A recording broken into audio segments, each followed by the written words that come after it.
so this is Miss Delan, and this is my original poem. It's called Ivan and Peter Save Christmas 2020, and I was hoping that something was going to be done with it, but it's not, so I'm going to read it to you now. 'Twas the night before Christmas, and at the North Pole it seemed extra dark and it seemed extra cold. The stars were not shiny, the winds howled so grim, the aurora borealis itself seemed quite dim. Inside Santa's workrooms all activity stopped. Gifts being loaded on the sleighs were all dropped. A sadness had come, a sadness so deep that most of the elves could do nothing but weep. Pardon my hand.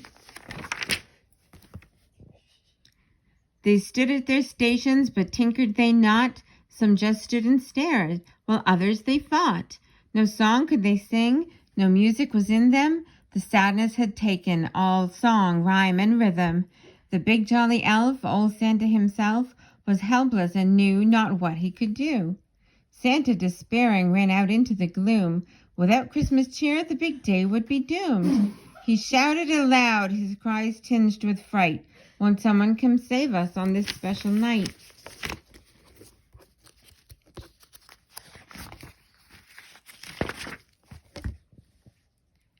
Then what to the wonder of all did approach?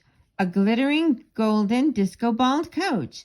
It was drawn by 2 reindeer, both golden and glowing. Ivan and Peter on board gave a nod that was knowing. Those time travelers knew how to bring cheer to the elves. They knew how to make them feel more like themselves. Peter did blast out the dope tune so loud, and Ivan's laser show would do a lightning show proud. Peter's music did make the elves' hearts feel lighter. The stars in the north sky began to shine brighter. Oh, there it is. Ivan pointed his lasers out into the night and recharged the glow of those great northern lights. The sadness it lifted. The elves danced with glee. St. Nick kicked his heels up and shouted, "Yippee!" The work could continue now the elves had their cheer. Christmas was saved, at least for this year. Ivan and Peter returned to their ride. Into their golden seats they did slide. Peter turned ere he left with a raise of his hands, said, "Never, ever forget how to dance." The end. Thank you for listening.